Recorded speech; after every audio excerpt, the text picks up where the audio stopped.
Tamara, you chased the story to Paterson, where, at least according to one teacher, the school has gone wild. What do you got? Would you send your kids to high school where there's allegations of fighting, gang violence, sex in the stairwell?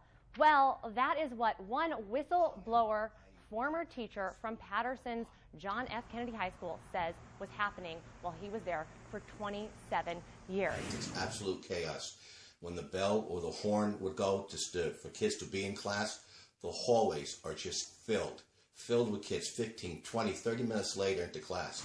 Now, he's not just saying that. He has taken extensive notes since 1994 when he started working there. I started to keep my own paper trail, and then as things went on, I would write email, and I would send an email to the principal and to all the other administrators, and I would never, ever get a reply. He saw a culture of allowing students to miss class, make it up with some technicality, and graduate. Well, this is the last year that I worked there. I only had 5 classes, but I had this total, I think it's 103 students. Grand total of 2,154 absences and 1,216 cuts.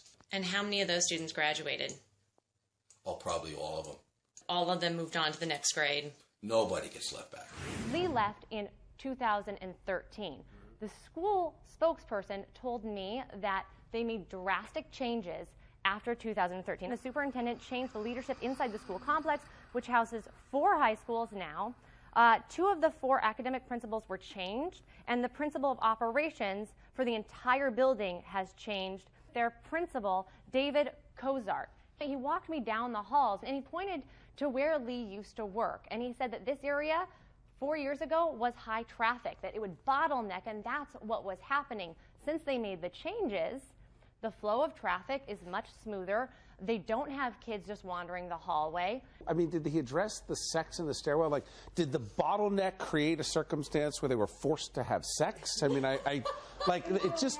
How does one address sex in the stairwell? I guess what I'm saying is it just sounds like a bit of a dismissal to say, we had a bottleneck and, right. But sex, drugs, violence, come on. This whistleblower confirms all my suspicions about why Paterson schools are failing. They're now under state control for a reason. These teachers and school administrators are just worried about their jobs and themselves, not the kids. I understand that Paterson has among the highest number of 6-figure salary administrators in the state of New Jersey. And yet every year it seems like the numbers get worse and worse and worse. They get bonuses based on graduation rates and bolstering graduation rates.